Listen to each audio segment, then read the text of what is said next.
Hello everyone, आज हम important MCQs discuss करेंगे पॉलिटी पर। ठीक है, चाहे आप किसी भी कम्पिटिटिव एग्जाम की तैयारी कर रहे हैं, ये एमसीक्यूज आपके लिए काफ़ी इंपॉर्टेंट रहने वाले हैं और काफ़ी हेल्पफुल रहेंगे आपके अपकमिंग एग्जाम्स के लिए। अगर आप चैनल पर नए हैं तो प्लीज़ ज़रूर सब्सक्राइब करें। मैंने काफ़ी बेनिफिशियल वीडियोज़ अपलोड की हुई हैं, आप जाके देख सकते हैं। तो चलिए शुरू करते हैं। हमारा क्वेश्चन नंबर 1 है। क्वेश्चन नंबर 1 है हमारे पास, which of the following terms were added to the preamble of constitution of India by the constitutional amendment act 1976। हमें बताना है जो ये टर्म्स दी हुई हैं। पहला वर्ड है सोशलिस्ट, सेकुलर, इंटीग्रिटी, फ्रेटर्निटी। इनमें से हमें बताना है 42nd अमेंडमेंट एक्ट हुआ था को कितने वर्ड्स जो हैं वो डाले गए थे। ठीक है, पहला सोशलिस्ट, दूसरा सेकुलर, तीसरा इंटीग्रिटी। ठीक है, सिर्फ 3 वर्ड्स जो हैं वो डाले गए थे, फ्रेटर्निटी नहीं आया। ठीक है, it has been amended by the 42nd constitutional amendment act 1976 which added only 3 new words, जिसमें से हमारे पास सोशलिस्ट है, सेकुलर है एंड इंटीग्रिटी है। Moving to next question. ये देखो यहाँ पर एक्सप्लेनेशन भी है। The term socialist, secular and integrity were added to the preamble of the constitution of India by the 42nd constitutional amendment act of 1976। Fraternity original preamble का part है। ठीक है, ये 42nd अमेंडमेंट एक्ट में नहीं डाला गया था। हमारे पास क्वेश्चन नंबर 2 है, with regard to the constitution of India which one of the following statement is not correct. हमें बताना है जो करेक्ट नहीं है। ठीक है, the word socialist, secular were not originally part of constitution. Socialist, secular ये ओरिजिनली कॉन्स्टिट्यूशन के पार्ट नहीं था। The preamble states the subject of the constitution. The preamble is enforceable in a court of law. A republic referred to the people as the source of all authority under the constitution.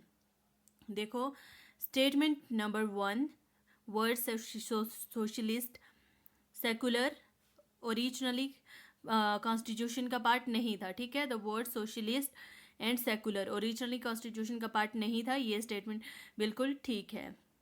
दूसरी statement, the preamble states the object of the constitution of India, ये statement भी सही है। The preamble is enforceable in court of law, no, preamble is not enforceable in court of law. हमारे पास option C is incorrect. ठीक है, अब इसकी देखते हैं आगे। देखो, the word socialist and secular were not originally part of constitution, क्योंकि ये वर्ड्स जो हैं ये 42nd अमेंडमेंट 1976 में 3 न्यू वर्ड्स ऐड करे गए थे। ठीक है, preamble states the object of constitution of India, this statement is correct. preamble is the core ideals and objectives of the constitution, जैसे justice हो गया, liberty हो गया, equality हो गया, fraternity हो गया। ठीक है, preamble is enforceable, no, preamble is not a source of power or a prohibition on the powers of the legislature। ठीक है, it is not legally enforceable in court। ठीक है, कोर्ट से ये legally enforceable नहीं है। चौथा, a republic refer to the people as the source of all authority under the constitution. ठीक है, स्टेटमेंट इज करेक्ट। अब हम चलते हैं नेक्स्ट क्वेश्चन पर। क्वेश्चन नंबर 3 है हमारे पास, which one of the following statement with regard to the preamble of constitution of India is not correct. ठीक है, सो हमारी स्टेटमेंट 1 है, the term secular democratic republic was not there in the preamble originally. Secular democratic ये preamble में originally नहीं थी। Preamble contain the basic structure of the Constitution. By itself, the preamble is not enforceable in court of law.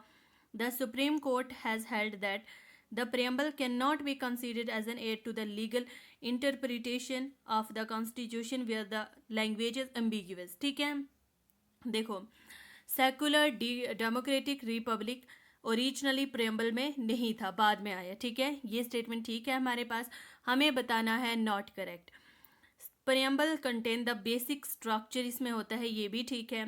Preamble is not enforceable, अभी पढ़ के आए हैं, ये भी ठीक है। लेकिन लास्ट वाली स्टेटमेंट गलत है। देखो, has held the preamble can not be considered, नहीं। सुप्रीम कोर्ट ने कई बार ये बात बोली है कि प्रियम्बल का यूज़ कॉन्स्टिट्यूशन को समझने के लिए किया जा सकता है। ठीक है, देखो, एम्बिग्यूअस का मतलब होता है जब किसी का मतलब क्लियर ना हो, अगर कॉन्स्टिट्यूशन के किसी पार्ट का मीनिंग कंफ्यूज करे या क्लियर ना हो तो प्रेम्बल को देखकर उसका सही मतलब समझा जा सकता है। और यहाँ पर इन्होंने क्या लिखा है, has held that preamble can not be considered, can not नहीं, और प्रेम्बल एक गाइड की तरह ही काम करता है। ठीक है, प्रेम्बल हमारे कॉन्स्टिट्यूशन का बेसिक वैल्यूज बताता है। अगर कोई भी वर्ड, कोई पार्ट कंफ्यूज करे या क्लियर ना हो तो प्रेम्बल को देखकर उसका सही मतलब समझा जा सकता है। सो इसलिए हमारे पास option number D is incorrect. The supreme court has in fact consistently had that preamble can be used, preamble को मतलब यूज किया जा सकता है। ठीक है, कॉन्स्टिट्यूशन को समझने के लिए प्रेम्बल को देखकर उसका सही मतलब समझा जा सकता है। ठीक है, क्वेश्चन नंबर 4 है हमारे पास, consider the following quote, on the 26 January 1950 we are going to enter a life of contradictions, in politics we will have equality and in social and economic life we will have inequality. अच्छा, 26 January 1950 में हम एक contradictions वाली life में inter हो रहे हैं जहाँ पर पॉलिटिक्स में हमारे पास एक बराबरी है, लेकिन इकोनॉमिक लाइफ में हम इनइक्वालिटी रखते हैं, हम इनइक्वल हैं। ठीक है, ये किसने कहा था, डॉक्टर बी आर अम्बेडकर ने ये बात बोली थी। ठीक है, कि पॉलिटिक्स में पॉलिटिक्स की बात आए तो सबको बराबर मान लिया जाता है, लेकिन इकोनॉमिक लाइफ की बात आए तो हम तो इनइक्वालिटी आ जाती है बीच। ये बात बोली थी डॉक्टर बी आर अम्बेडकर ने। ठीक है, on 26 January 1950 we are going to enter a life of contradictions, in politics we have equality and in social and economic life we have inequality is attributed to Dr. B.R. Ambedkar। अब हम चलते हैं आगे, question number 5 है हमारे पास, which one of the following statement is not correct। ठीक है, about the nature of India's federal system, India's federal system के बारे में हमें बताना है कौन सी स्टेटमेंट सही नहीं है। There is no equality of representation of state in the council of state, Sikkim was not initially included in the union as a full fledged state, special provision have been laid down in the constitution of India for Andhra Pradesh under article 371D, the constitution of India enables the federal government to acquire the strength of the unitary system during emergencies. देखो, federalism का मतलब होता है division of powers between the union, central government and state government। Federalism in India means the division of power between the central government and state government। ठीक है, जैसे federalism written constitution हो गया, डिवीजन ऑफ पावर हो गया, concurrent list हो गया, etcetera. Federalism in India a system where power is shared. ठीक है, अब है यहाँ पर हमें स्टेटमेंट्स क्या क्या दी गई हैं।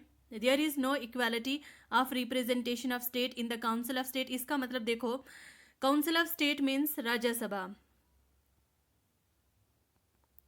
पहले आपने ये याद रखना है, काउंसिल ऑफ स्टेट राज्यसभा जो पार्लियामेंट का अपर हाउस है।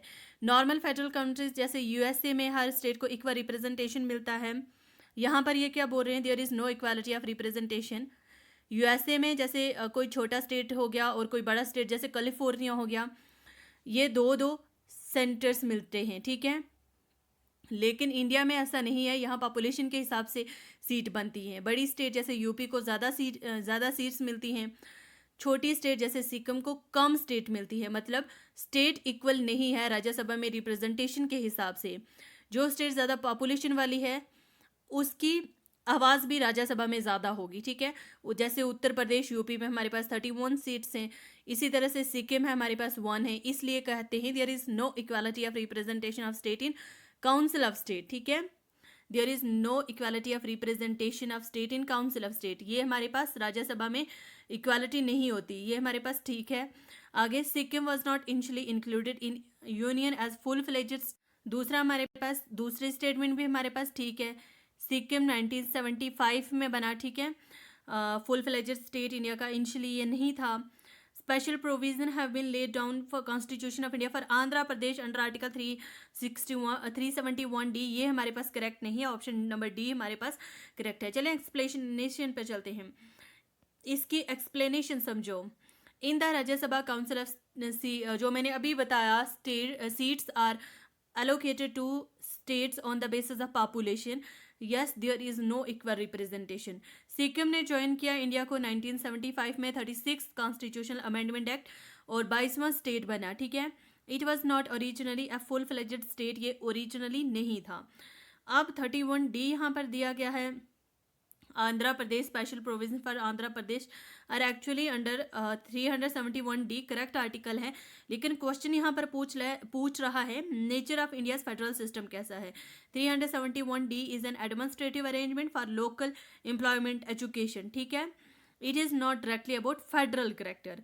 आगे हमारे पास during emergency article 352, 356, 360 in the 360 financial emergency जब लगती है उसके बारे में है। India system can become unitary, parliament can legislate on state subject federal division blur हो जाते हैं, ठीक है। आगे हमारे पास question number 6, which one of the following is not a correct statement with reference to constitution of India. Constitution of India में हमें बताना है कौन सी स्टेटमेंट जो नहीं है। The constitution 85th amendment act has inserted right to education under article 21A। Article 22 talk about preventive detention. C है हमारे पास right to constitutional remedies is in part 3rd of constitution. 4th है हमारे पास writ jurisdiction of higher court is wider than the supreme court of India. देखो हमें बताना है जो करेक्ट नहीं है। सो ऑप्शन नंबर ए वैसे तो अंडर आर्टिकल 21, लेकिन 85th नहीं है, यहाँ पर 86 आता है, ठीक है। कॉन्स्टिट्यूशन 86th अमेंडमेंट ने इंसर्ट किया right to education under article 21 से, ठीक है। 86th constitutional amendment act 2002, 85th यहाँ पर नहीं था, ठीक है। The right to education was inserted as article 21A by the 86th Constitutional Amendment Act 2002, not the 85th Amendment, ठीक है। Article 22 indeed deals with preventive detention and right of person so detained। यहीं पर समझते हैं preventive detention. देखो preventive detention क्या होता है, किसी व्यक्ति को जुर्म के लिए नहीं बल्कि ये कि वो आने वाले दिनों में या इन फ्यूचर कोई क्राइम ना कर दे तो उसको पहले ही गिरफ्तार कर लेते हैं, ठीक है। Constitution provision article 22 class 4 to 7 Indian constitution में प्रिवेंटिव डिटेंशन के रूल्स बताते हैं, ठीक है। जैसे टाइम लिमिट कितना है, एक आदमी को 3 महीने तक या मैक्सिमम 12 मंथ तक डिटेन किया जा सकता है, ठीक है, लॉ के हिसाब से, ताकि वो मतलब इन फ्यूचर कोई क्राइम ना करे। आगे हमारे पास तीसरा right to constitution remedies article 32 heart and soul of Indian constitution भी से कहा जाता है, ठीक है। मूविंग टू नेक्स्ट क्वेश्चन, और question number 7 is which one of the following is not a characteristics future of Indian federalism. हमें बताना है इंडियन फेडरलिज्म में इसका इनमें से कौन सा कैरेक्टरिस्टिक्स फ्यूचर नहीं है। The federating unit consented to form a union, residuary power vest with the centre, single citizenship and extensive union and concurrent list, ठीक है। क्वेश्चन नंबर 7 हमारे पास ऑप्शन, चलो एक्सप्लेनेशन देखते हैं। The federating unit consented to form a union, not correct in India. In India, coming together federation like USA independent state voluntarily joined to create a union. India is a holding together federation. The union was created by the constitution and the state were not sovereign entities that consented to form it. Residuary power centre में lie करती है, correct future of Indian federalism. Single citizenship है, single citizenship provide only one citizenship, पूरी country के लिए single citizenship रहेगी, ठीक है। Extensive union and concurrent list correct है, reflect the centre based nature of Indian federalism. Question number 8 है हमारे पास, which of the following statement with regard to the preamble of constitution of India are correct. Preamble के बारे में बताना है कौन सी statement correct. Equality of status and equality of opportunity find mention in the preamble. The expression unity and integrity of nation were not there in the preamble since beginning से ये word नहीं थे। both 1 and 2, ठीक है, correct option is both 1 and 2। अब चलते हैं explanation पर। equality of status and equality of opportunity find mention in the preamble। equality of status and equality of opportunity preamble में है statement 2। स्टेटमेंट 2 है कि ओरिजिनली प्रियम्बल में unity of the nation the words and integrity was added later 42nd Constitution Amendment Act 1976 में, जिसमें मैंने आपको बताया था 3 न्यू वर्ड्स ऐड हुए थे, ठीक है। एक हमारे पास सोशलिस्ट, दूसरा हमारे पास सेकुलर, तीसरा हमारे पास इंटीग्रिटी। तो इन्होंने भी पूछा कि स्टार्टिंग से नहीं है बल्कि बाद में ऐड हुए थे। दूसरा हमारे पास सेकुलर, तीसरा हमारे पास इंटीग्रिटी, ठीक है। इनमें से हमारे पास बोथ आर करेक्ट। अब चलते हैं हम नेक्स्ट क्वेश्चन पर। विच one of the following is not a future of Indian federalism. हमें बताना है इनमें से इंडियन फेडरलिज्म का कौन सा फ्यूचर नहीं है, ठीक है। Courts can interpret the constitution and powers of different levels of the government. Sources of revenue for the union government and the state government are specified. Powers of the union and the state are specified in the constitution. Indian federalism is based on the principle of separation of powers. अच्छा, statement तो पढ़ ली, पहले हम देखते हैं federalism का थोड़ा सा ओवरव्यू। फेडरलिज्म का मतलब होता है पावर का बंटवारा सेंटर और स्टेट के बीच में, ठीक है। इसके मेन फ्यूचर क्या क्या है? सबसे पहला कि ये जस्ट अ सेकेंड, सबसे पहला कि हमारे पास रिटन कॉन्स्टिट्यूशन है। दूसरा हमारे पास डिवीजन ऑफ पावर, ये हमारे पास क्या है? मेन फ्यूचर है किसके? इंडियन फेडरलिज्म के, ठीक है। डिवीजन ऑफ पावर जब होता है 7 शेड्यूल के अंदर, union list, state list, concurrent list, ठीक है। उसके बाद सुपरमेसी ऑफ द कॉन्स्टिट्यूशन, ना सेंटर और ना स्टेट अपनी मर्जी से कुछ भी कर सकते हैं, सबको कॉन्स्टिट्यूशन के हिसाब से चलना पड़ता है। Independent judiciary, rigid constitution, by cameral legislature, Rajya Sabha, Lok Sabha. Dual government, एक सेंट्रल गवर्नमेंट जैसे हम बोलते हैं दिल्ली वाली होगी, ठीक है। स्टेट गवर्नमेंट, हर स्टेट अपनी अपनी, मतलब दोनों अपने अपने एरिया में काम करती हैं। आगे हमारे पास स्ट्रॉन्ग सेंटर होगा। इंडिया में पावर सेंटर और स्टेट में बनती हैं, ठीक है, लेकिन फाइनल कंट्रोल सेंटर के पास ज़्यादा रहता है ताकि यूनिटी और स्टेबिलिटी बनी रहे, ठीक है। अब इसमें हमारे पास यहाँ पर ऑप्शन नंबर डी जो है ना, Indian federalism is based on principle of separation of power, ये लाइन क्या कह रही है कि जो इंडिया का फेडरल सिस्टम है अलग अलग पावर सेपरेशन के प्रिंसिपल पर बना हुआ है। यानी ये कहना चाहता है कि इंडिया में लेजिस्लेचर लॉ बनाने वाली और एग्जीक्यूटिव लॉ जो कानून लागू करती है, जुडिशरी लॉ समझाने वाली, तीनों अपने अपने में बिल्कुल अलग और इंडिपेंडेंट हैं, ठीक है। लेकिन ये स्टेटमेंट गलत है। हमें यहाँ पर अब ये बताना है ये स्टेटमेंट गलत क्यों है, क्योंकि इंडियन फेडरलिज्म का बेस सेपरेशन ऑफ पावर नहीं बल्कि डिवीजन ऑफ पावर है, ठीक है। सेपरेशन ऑफ पावर नहीं है बल्कि क्या है? डिवीजन ऑफ पावर, ठीक है। Division of power between centre and state, इसलिए ये गलत है क्योंकि फेडरलिज्म का मतलब ही होता है सेंटर और स्टेट के बीच में पावर का बंटवारा, ठीक है। इसलिए ये हमारे पास ये स्टेटमेंट गलत है। चलें एक्सप्लेनेशन भी देख लो। Indian federalism is based on principle of separation of power. This is not a future of Indian federalism because the separation of power is a principle that deal with the division of government, ठीक है, among different branches, not among level. इनने क्या कहा था? Level of government, union and state नहीं, legislative, executive and judiciary. आगे हमारे पास which one of the following term was used for the state in the draft constitution presented by Dr. B.R. Ambedkar on 4th November 1949. So correct answer इसका क्या है? Union of States. Union of State in the draft constitution presented by Dr. B.R. Ambedkar on November 4, 1948. The term used for India was Union of State. वो एक sentence नहीं है, India that is Bharat shall be a union of state.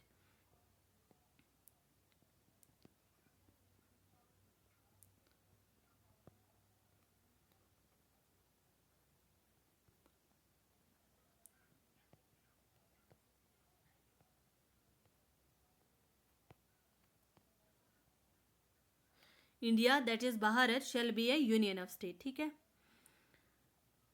आगे हमारे पास which of the following statement about cabinet mission are correct. कौन सी statement cabinet mission की ठीक है? It was sent to India in 1946 to negotiate the transfer of power with Indian leaders.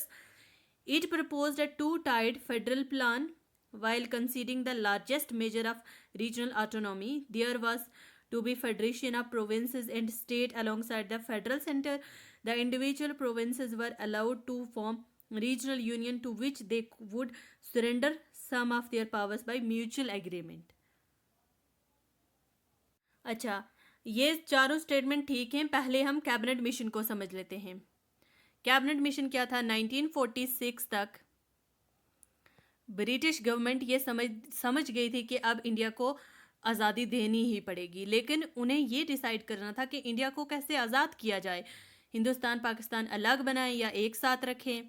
इसलिए British की जो गवर्नमेंट थी उन लोगों ने 3 लोगों का एक ग्रुप लंदन से इंडिया में भेजा, जिसको क्या कहा गया? कैबिनेट के मेंबर्स। ठीक है, लास्ट में इसका नाम पड़ा कैबिनेट मिशन। ठीक है, इनमें थे Lord Patrick Lawrence, Sir Stafford Cripps, A V Alexander. ठीक है, इसका एम अब क्या रहा कि इंडिया के लिए एक न्यू कॉन्स्टिट्यूशन बनाने का प्लान बना। डिसाइड करना था इंडिया को एक देश रखा जाए या पार्टीशन करके अलग किया जाए। पावर ट्रांसफ़र का प्रोसेस ट्राई करा। ठीक है, ये था हमारे पास कैबिनेट मिशन। अब इनमें से सारी स्टेटमेंट ठीक है। बाद में पाकिस्तान का डिमांड रिजेक्ट हुआ। कैबिनेट मिशन ने क्या बोला कि एक ही देश रखेंगे, पार्टीशन नहीं होगा। लेकिन कांग्रेस ने प्लान एक्सेप्ट किया पर ग्रुपिंग सिस्टम से खुश नहीं था। ठीक है, मुस्लिम लीग पहले एक्सेप्ट किया, बाद में इसने विड्रॉ कर दिया। फिर तो बाद में डायरेक्ट एक्शन डे बुलाया 16 अगस्त 1846 को, जिसमें कम्युनल राइट्स हुए। ठीक है, मिशन अपने मेन पर्पस में फेल हो गई क्योंकि कांग्रेस और मुस्लिम लीग दोनों एक प्लेटफॉर्म पर नहीं आए। ठीक है, बाद में माउंटबेटन प्लान 1947 आया जिसमें इंडिया और पाकिस्तान अलग हुए। ठीक है, ये सारी स्टेटमेंट ठीक है कैबिनेट मिशन की।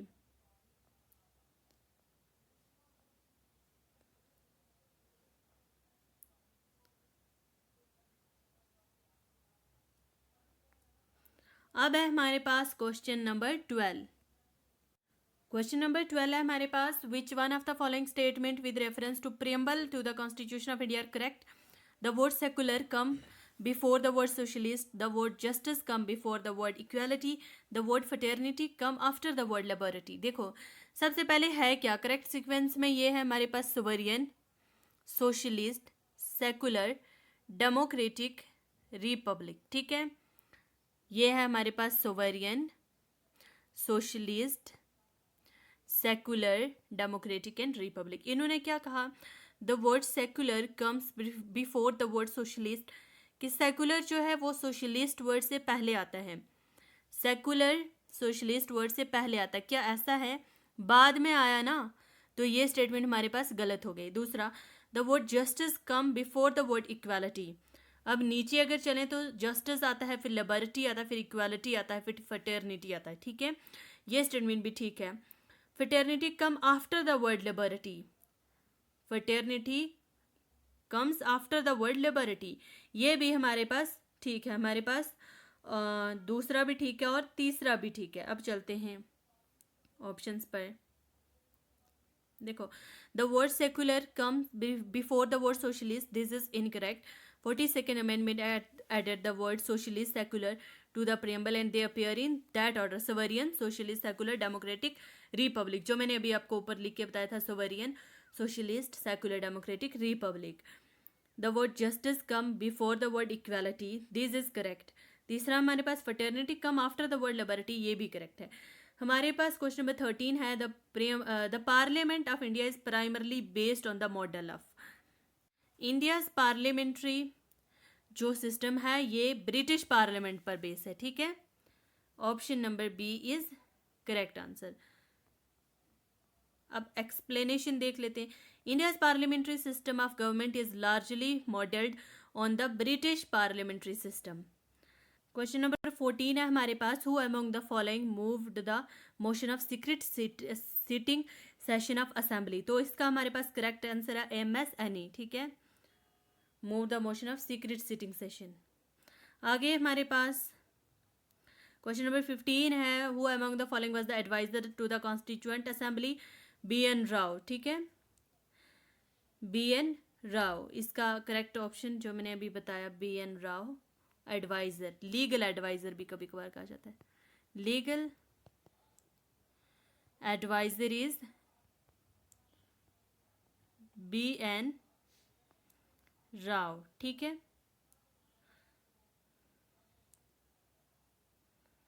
Who among the following stated in the Constituent Assembly that on the 26th January 1950 India was going to enter a life of contradictions? Dr. B.R. Ambedkar, ठीक है, Dr. B.R. Ambedkar, he is one who stated in the Constituent Assembly India. Dr. B.R. Ambedkar, he is one who stated in the Constituent Assembly that on January 26, 1950 India would enter a life of contradictions. Question number 17 हमारे पास Cripps mission के बारे में जो correct नहीं है, ये ऊपर वाला जो क्वेश्चन है ना सेम है, ठीक है। आगे linguistic reorganisation of the state. Gandhi ji in 1948 had argued for the reorganisation of provinces on linguistic basis. The constituent assembly recommended it to be incorporated in the constitution of India. ये दोनों statement हमारे पास क्या क्या बताना था? अच्छा, नीदर, दोनों statement हमारे पास गलत हैं।